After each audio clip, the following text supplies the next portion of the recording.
चौथी इकोनॉमी बनने के तुरंत बाद भारत में अचानक इतना डॉलर कहां से बरस रहा, माला माल हो रहा। भारत का वो हथियार जो बिना गोली बारूद चलाए वीसा और मास्टर कार्ड जैसी खरबों की कंपनियों को ले आया घुटनों पर।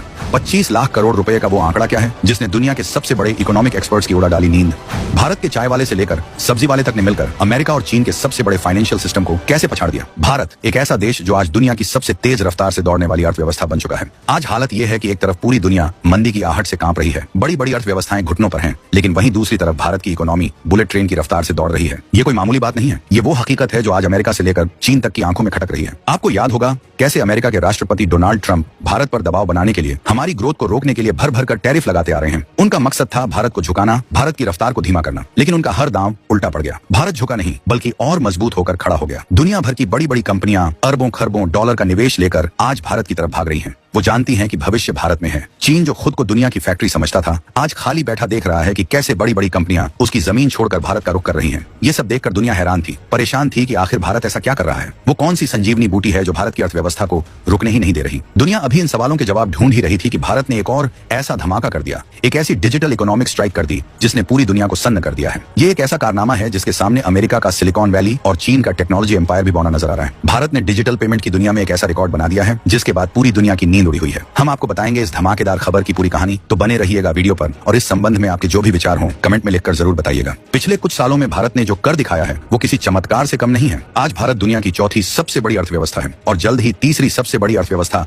बनने की राह पर है। हमारी ग्रोथ रेट आज 7 से 8% के बीच है, जबकि चीन और अमेरिका जैसे देश 3 से 4% के लिए संघर्ष कर रहे हैं। आखिर ये हुआ कैसे? इसके पीछे है एक सोची समझी रणनीति, एक ऐसा चक्रव्यूह जिसे मोदी सरकार ने बड़ी खामोशी से रचा है। सबसे पहला कदम था मेक इन इंडिया और प्रोडक्शन लिंक्ड इंसेंटिव यानी PLI स्कीम। सरकार ने दुनिया को कहा आओ भारत में बनाओ, इसके साथ ही अरबों डॉलर का इंसेंटिव भी दिया। नतीजा, एप्पल से लेकर सैमसंग तक दुनिया की बड़ी बड़ी कंपनियां आज भारत में अपनी फैक्ट्रियां लगा रही हैं। इससे न सिर्फ लाखों रोजगार पैदा हुए बल्कि भारत दुनिया का एक नया मैन्युफैक्चरिंग हब बनकर उभरा। दूसरा बड़ा कदम था इंफ्रास्ट्रक्चर पर रिकॉर्ड तोड़ खर्च। आज भारत में जिस रफ्तार से हाईवे, रेलवे, एयरपोर्ट और पोर्ट बन रहे हैं वैसा इतिहास में कभी नहीं हुआ। ये सड़कें और पोर्ट सिर्फ कंक्रीट के ढांचे नहीं हैं, ये भारत की इकोनॉमी की वो नसें हैं जिनमें विकास का खून दौड़ रहा है। और तीसरा और सबसे बड़ा दांव था डिजिटल इंडिया। सरकार ने समझा कि आने वाला युग डेटा का है, टेक्नोलॉजी का है। इसी सोच ने उस क्रांति को जन्म दिया जिसकी गूंज आज पूरी दुनिया में सुनाई दे रही है। और इसी क्रांति का सबसे बड़ा हथियार बनकर उभरा है हमारा और आपका अपना UPI। जी हाँ, वही UPI जिससे आप सब्जी वाले को, चाय वाले को या मॉल में पेमेंट करते हैं। आपको शायद ये एक मामूली सी चीज लगे, लेकिन यकीन मानिए ये भारत का वो गुप्त हथियार है जिसने अमेरिका और चीन को सीधी चुनौती दे डाली है। अब आते हैं उस धमाके पर जिसने पूरी दुनिया को हिलाकर रख दिया है। ये कहानी है आंकड़ों की, और आंकड़े कभी झूठ नहीं बोलते। जरा अपनी कुर्सी की पेटी बांध लीजिए, क्योंकि जो आंकड़े मैं आपको बताने जा रहा हूँ वो आपके होश उड़ा देंगे। मई 2025 का महीना, भारत के UPI सिस्टम ने एक महीने में,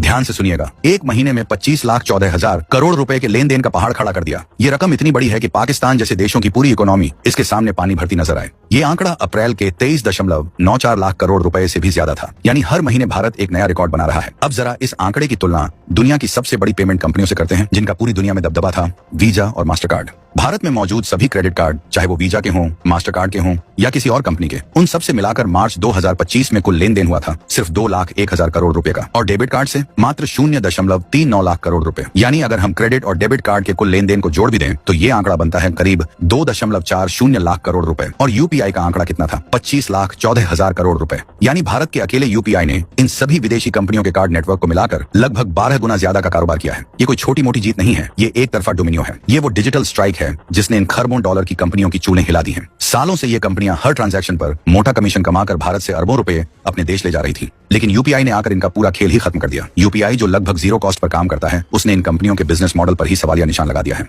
चीन और अमेरिका जो खुद को टेक्नोलॉजी का बादशाह समझते हैं, वो भी आज तक ऐसा कोई सिस्टम नहीं बना पाए। चीन के पास एलीपे और वीचैट पे है, लेकिन वो एक क्लोज्ड सिस्टम है, यानी आप एक ही कंपनी के इकोसिस्टम में बंधे रहते हैं। अमेरिका में आज भी लोग चेक और कार्ड पर बहुत ज्यादा निर्भर हैं। वहां भारत जैसा रियल टाइम, इंटरऑपरेबल और सस्ता पेमेंट सिस्टम एक सपने जैसा है। भारत ने वो कर दिखाया है जो दुनिया के सबसे अमीर और सबसे ताकतवर देश भी नहीं कर सके। हमने एक पब्लिक डिजिटल इंफ्रास्ट्रक्चर खड़ा किया जो किसी प्राइवेट कंपनी की जागीर नहीं बल्कि देश की संपत्ति है। ये हर भारतीय की ताकत है, और इसी ताकत ने आज भारत का खजाना भरना शुरू कर दिया है। कैसे? जब लेन देन डिजिटल होता है तो वो सरकार की नजरों में आता है। इससे टैक्स चोरी रुकती है, अर्थव्यवस्था फॉर्मल होती है और सरकार का राजस्व बढ़ता है। यही बढ़ा हुआ राजस्व आज देश में सड़कों, अस्पतालों और स्कूलों के निर्माण में लग रहा है। ये एक ऐसा चक्र है जो देश को लगातार आगे बढ़ा रहा है। अब सवाल उठता है कि यूपीआई ने यह जादू किया कैसे उसने वीजा और मास्टर कार्ड के दशकों पुराने साम्राज्य को धूल चटा दी। इसका जवाब छिपा है यूपीआई की बनावट में। देखिए, वीजा और मास्टर कार्ड का सिस्टम क्रेडिट पर आधारित था। वो आपको पहले खर्च करने और बाद में चुकाने की सुविधा देते थे और इसी के बदले में वो दुकानदारों से एक मोटी फीस वसूलते थे, जिसे एमडीआर यानी मर्चेंट डिस्काउंट रेट कहते हैं। ये फीस 1 से 3% तक हो सकती थी। यानी अगर आप 100 रुपए का सामान खरीदते